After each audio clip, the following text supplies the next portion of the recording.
I'm the type of person who deleted Facebook, Instagram, LinkedIn, and never looked back. However, I don't think you have to do that in order to live a digitally intentional life.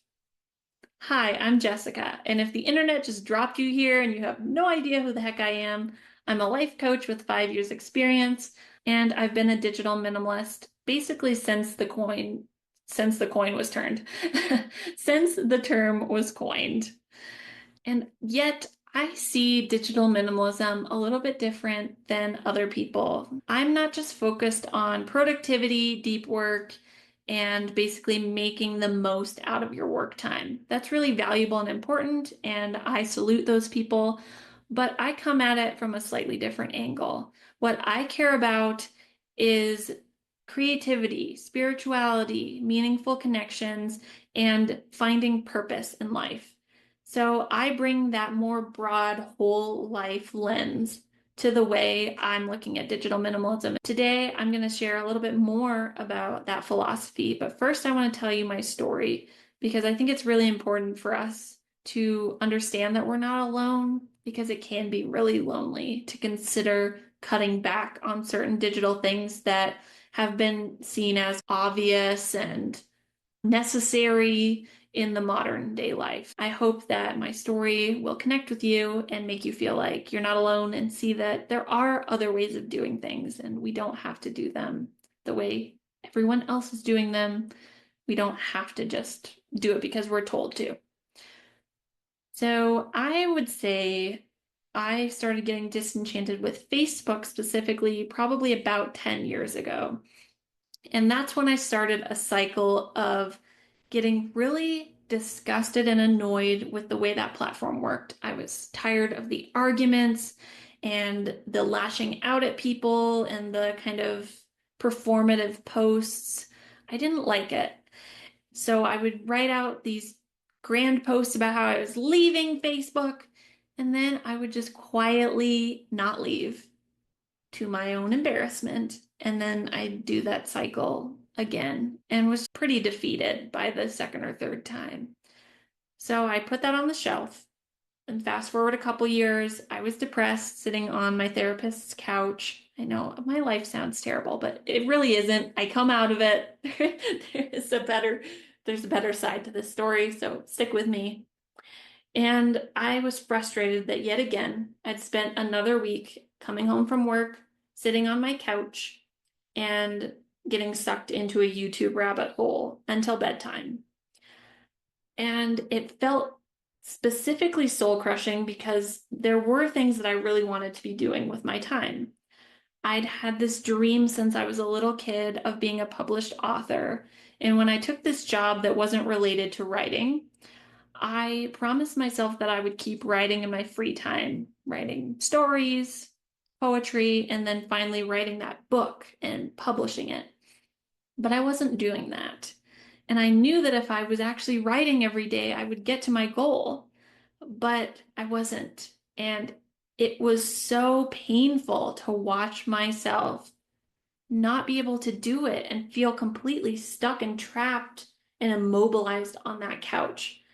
It seems like I should have been able to just get up and go on with the things I wanted to do, but there were things holding me back. Some of it was mindset, and some of it was fear about not being able to achieve what I wanted to achieve. But it was also the addictive way that companies are manipulating us with their apps. So it was a component of many things, but it all circled around I was spending my time on YouTube and not spending it doing the stuff that I really wanted to be doing with my life. I ended up publishing that book, so don't worry, I did do that. But then somewhere in there, Digital Minimalism, the book by Newport came out, and I was so excited to know that there was someone who had a solution. So I took the book, I read it, and I did what he suggested. I did a 30-day digital detox and cut out everything other than the digital essentials. And then at the end, you're supposed to weave back in the things that you missed during that time. What I found during that challenge is I was so much more mentally clear. I had a lot more available motivation because I wasn't just giving away my time and energy to these apps. And you end up getting a lot of decision fatigue from constantly scrolling through content and deciding what you're going to engage with and what you're not. So I had a lot more available motivation and creativity, and my intuition came back online because I wasn't able to numb out my feelings.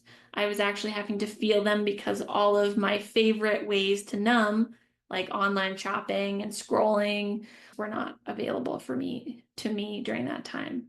And I had this intuitive hit to get on realtor.com and search for houses, even though I'd been feeling pretty discouraged because things are very expensive where I live and they just continued to get more expensive. And I wasn't sure we were ever going to be able to afford a house.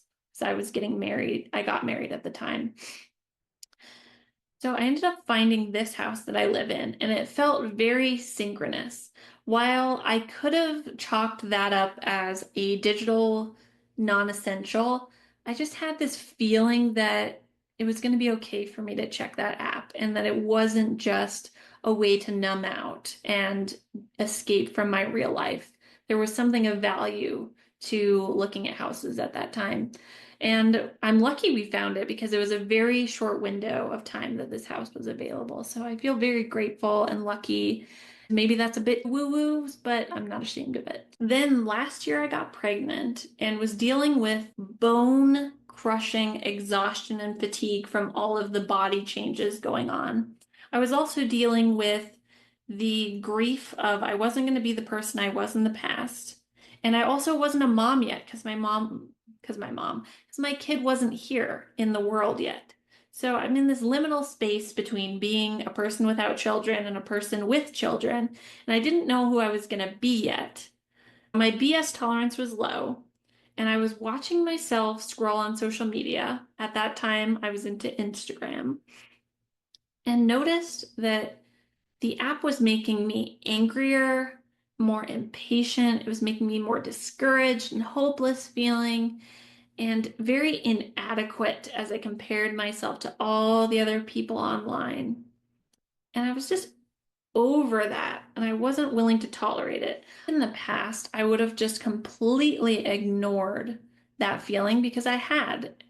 But because of that bone tiredness, because of the grief of being in between identities, I wasn't willing to put up with it anymore. So I got off Instagram. I didn't delete it, but I got off of it and was just curiously watching to see if my life fell apart because I'd been using Instagram for my business and I depended on it for a feeling of worthiness and accomplishment. But I just wanted to see if my business was going to fall apart if I wasn't on Instagram, and it turned out it didn't. And I was actually doing a lot better at that time, having taken that distraction out of the way. And I was focusing on more high value tasks that I really wanted to do. I was writing articles and emails, which, being a writer, that was my skill, and I enjoyed it more than posting content. That's not to say that if you like posting content, you shouldn't. It was just not for me. And that's really what I want to hone in on in this video and on this channel is what I do is right for me and it's not necessarily right for you. And I want you to make your life look different, but the same in that you're following your values and focusing on what matters to you. Then when my kid was born, when he was 3 months old, he had his first screen-related tantrum. And we were like, how is this happening? He shouldn't be old enough to have a screen-related tantrum. So the next day we turned on the screen and it was just a static screen this time. It wasn't even moving pictures, but music was playing and there's just a picture. When we turned it off, he again had a tantrum. So we were like, okay, this is actually a screen-related problem. We knew we were going to be screen limiting parents. We didn't want him to turn into an iPad zombie, but we didn't know it was going to happen so soon. So we made some more radical shifts to our life. We cut back how much TV we were watching. We stopped being on our phone so much when we were around our kid. And it was really amazing to watch my creativity come up even more, my intuition to be even more available, my spiritual path to become even more clear. So that's my story. Now I want to talk about the problem we're facing. It's been woven into my story. You've heard it. You probably already are familiar with it, but I want to make it clear the problems that I'm seeing with the way our digital lives are right now. First thing I'm noticing is that tech companies are using the psychological tricks that they know to manipulate us. It's not that I think we have addictive personalities. I think they've made these things addictive because they've used the way we think as humans against us. So you don't have to have an addictive personality to be addicted to different platforms and digital things. That's a distinction I want to make because I don't think this is on us. But we do have a responsibility to protect ourselves and do the best that we can on this channel. My goal is going to be to teach you some practical tips because I may be woo-woo, but I love the practical, here's how to do it stuff. To detangle and detach from those systems and to make technology work for you instead of against you. I don't want it to be your overlord. I want it to be a tool to better your life. Another thing I'm noticing is that there's a very big creative and spiritual cost to certain time waster sites or numbing sites or different apps and things that we use them to feel better, but because they don't address our deep desires, they end up compounding our feelings of unworthiness and hopelessness and discouragement. So they might make us feel better temporarily, but they prevent us from doing the things that make us actually feel deeply well inside. I hope that makes sense. Then there's this problem of we're just supposed to willpower our way out of it. And as I found sitting on my therapist's couch, willpower wasn't working. And now I know different techniques that I didn't then for boosting your discipline, but that's not everything. We can use technology to our advantage to prevent these nasty addictive things from happening. And then there's also a component of, yeah, it's great to do a digital detox. I love them. I actually walk people through digital detoxes, but I don't want that to be the end point. That's not where we want to stop.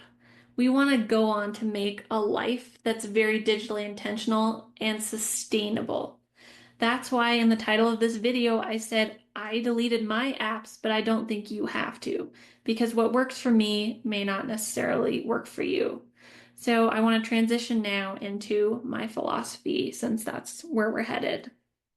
I fundamentally believe that when we come from our values, we create the best possible situation for us. And that might look very different for you. For you, your crutch might be checking email at 11 p.m. and feeling like you have to respond the second anyone sends you a message. That can be very debilitating. You might be someone who uses online shopping to feel better, and you regret spending so much money on Amazon and you feel bad that those things end up in the landfill.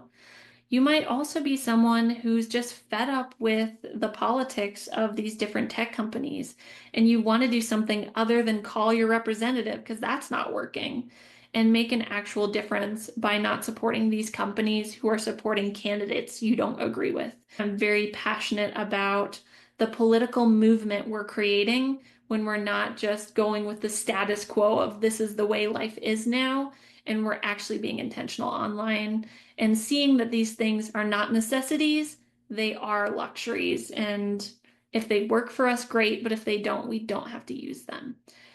So that's my philosophy. It's very customizable and it's very much grounded in what matters to each of us, what's meaningful, what's purposeful, and what makes us feel accomplished as human beings and to feel more grounded in who we are without needing technology to pat us on the back. Because things like Facebook can be very performative. And what would it be like if we didn't need people to congratulate us, if we just felt very contented in ourselves? I also like to think of my digital landscape as a relationship. And with any healthy relationship, it requires boundaries and clear expectations. So that's the way I like to look at my digital landscape. What are the boundaries I'm setting? Am I holding those boundaries?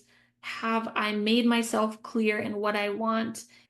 It's really about using technology for the betterment of your life and for your good instead of letting it control you. I don't think technology is a bad thing that we should be afraid of. I don't think you have to move to an off-grid cabin in Michigan with no Wi-Fi and no smartphone to be happy and digitally free. I hope this has sprinkled the seeds of what's possible when you don't just do what everyone else is doing. You don't have to do what I'm doing. You don't have to do what your cousin is doing. You really get to customize your life and do things your way. All right, that is all for today. If you have anything you'd like to share, you can leave it in the comments. You can always send me an email, and you can join my email list where I send out a weekly article on topics like this.